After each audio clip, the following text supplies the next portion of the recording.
कि जो बाइबल को झूठ बोल। मानता है, बाइबल को जानता है, उन्हें सब पता होता है। हमें क्यों नहीं पता होता? क्योंकि हम इतनी बाइबल जो है वो जानते नहीं। अब बाइबल पढ़ने वाले, जब बाइबल जानने वाले, वो तो घास नहीं डालेंगे इस आजकल के 20वीं सदी के मार्गदर्शन करने वाले को, क्योंकि उन्हें सब पता है, उन्होंने वचन को जाना है। लेकिन उनमें से कोई उलझे इनसे अट्रैक्ट नहीं होगा। लेकिन अट्रैक्ट कौन हो रहे हैं? जो हम जैसे लोग जो बाइबल को नहीं जानते, वो अट्रैक्ट हो जाएंगे बिल्कुल, क्योंकि ये बंदा सच कह रहा है। उन्होंने भी नहीं पढ़ी, अच्छा उसने, सब कहेंगे अपने आप को ईश्वर का पुत्र कहा, अच्छा इसीलिए ठीक है, इसलिए उनको सजा मिल गई। लेकिन हुआ जो वहाँ पर चल रही थी, वो अवस्था क्या थी, वो मतलब क्या कारण था जिसके कारण उनको परमेश्वर का पुत्र कहना पड़ा? वो क्या कहना चाहते थे? अब वो अपने आप को ही परमेश्वर का पुत्र कहना चाहते थे या सारे संसार को कहना चाहते थे?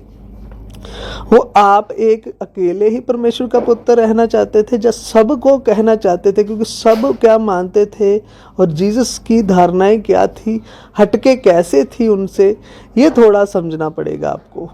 इसके विषय पे हम बात करेंगे।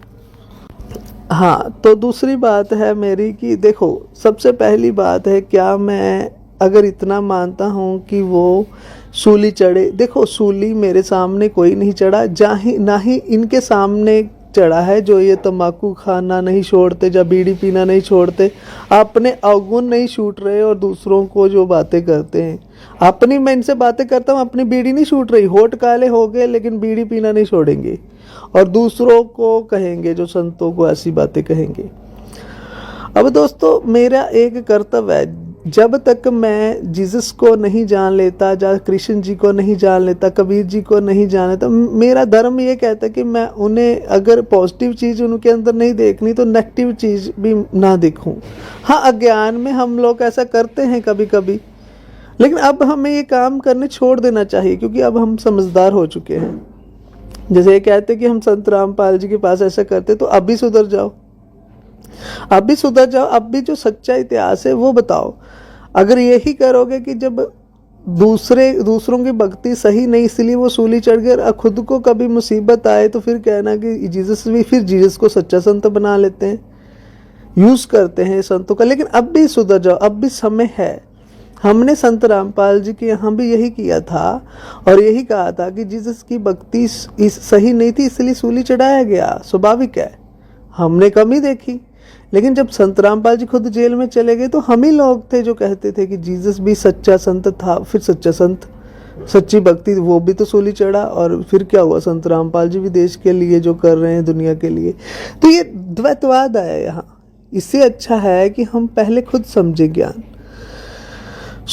मेरा कोई जो है कि अगर मैं सच्चा हूँ, आध्यात्मिक हूँ, तो मेरा किसी भी धर्म के अंदर नेगेटिव देखने का कोई अधिकार नहीं है। ठीक है, मैं बाइबल मानता हूँ या नहीं, अगर मैं नहीं मानता, क्योंकि जिस प्रकार से मैं हिंदू, जो कि हिंदू धर्म से हूँ, तो मैं बाइबल नहीं मानता, मैं नहीं जानता इतनी। फिर भी मैं जितनी, अगर मैं नहीं जानता, तो फिर मैं उसकी बुराई नहीं कर सकता। किसी चीज़ को अगर मैं जानता ही नहीं हूँ, मानता ही नहीं हूँ, तो मैं उसमें बुराई नहीं देख सकता।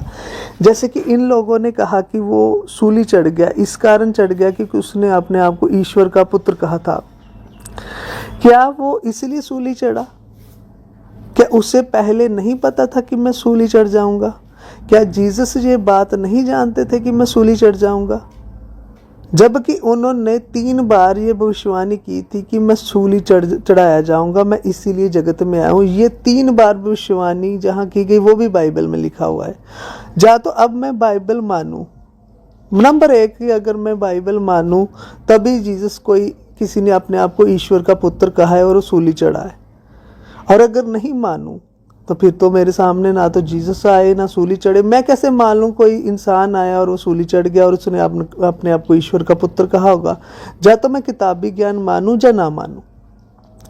हाँ, अगर मानने की बात करें, क्योंकि ये लोग भी मानते हैं और वहाँ से गलत चीज़ें लाकर आपको दिखाते हैं, तो मैं सही चीज़ लाकर दिखाऊंगा आज आपको।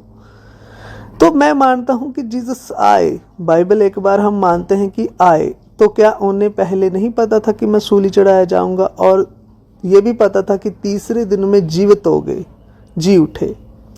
लेकिन अब देखो बात सामने निकल कर आ रही कि अब मरा हुआ प्राणी कोई जिंदा हो सकता है, क्योंकि हम तो नहीं देखते कि एक बार मर गया सो मर गया। लेकिन अगर हम बाइबल माने, परमेश्वर की शक्ति माने, वहाँ लिखा हुआ है, तो हो सकता है ऐसा मानकर चले 2 मिनट में।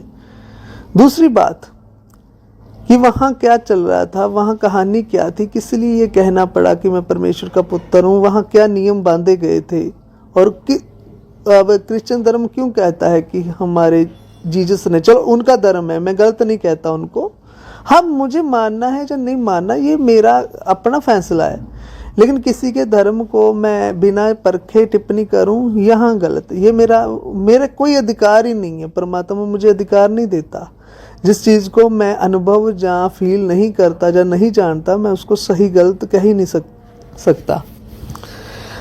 इसीलिए मैं आपसे कहता हूँ कि जैसे हमें पता चलता है कि जीसस जो आए, संसार में आए और वो सूली चढ़ाए गए, उनको पहले ही पता था मैं सूली चढ़ने के लिए आया हूँ। 3 बार उन्होंने भविष्यवाणी की थी। ये नहीं देखा क्या इन लोगों ने? यदि किसी भी सदग्रंथ को मानना है, जहाँ तो उसे बिल्कुल ही ना माने, और अगर मानना है तो संपूर्ण तरीके से मानो।